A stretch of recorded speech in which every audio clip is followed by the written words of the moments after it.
Aduh Gusti, ngenes tenan urip iki. Yo wis lah.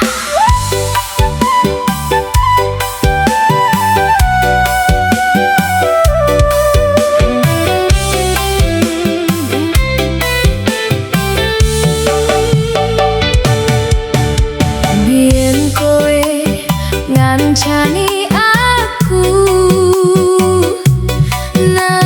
sepi nyelimuti wengi, saben dinane kebak guyumu, saiki malah dadi loro ati. Kowe sing biyen paling gateke, saiki malah ora peduli. Aku mung wong sing mbok tresnani, nanging kok gampang mbok tinggal pergi. Saben udan deres tumiba,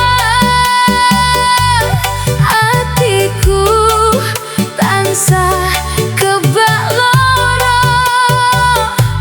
Jenengmu isih ono ning dodo, senajan kowe wis dudu sapa-sapa. Ngenes nalika tresno mung dadi kenangan, ngenes nalika janji mung kari omongan. Aku nangis menang-menangan, delok fotomu sing isih kesimpen. Kowe wis bahagia karo liyane, aku isih urip karo kenangan. Ngenes tenan, ngenes rasane ati, tresno tulus kok mung diwakili. Tangis lan sepi saben wengi, aku nyoba ngalekke jenengmu, nanging malah tambah kelingan.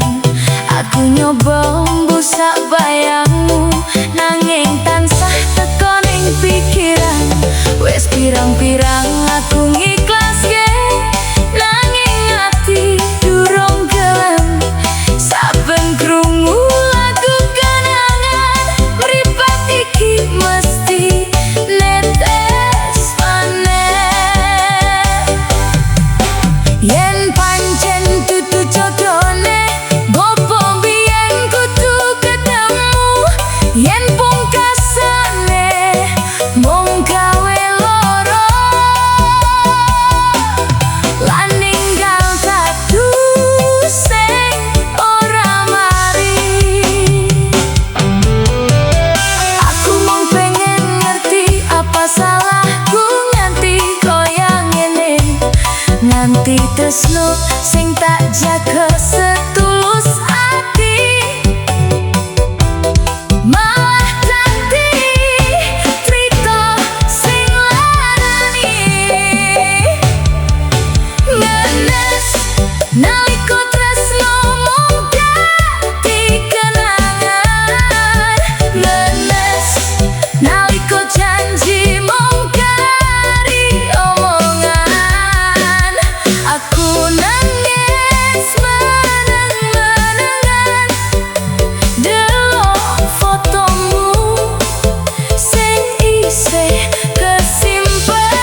jadi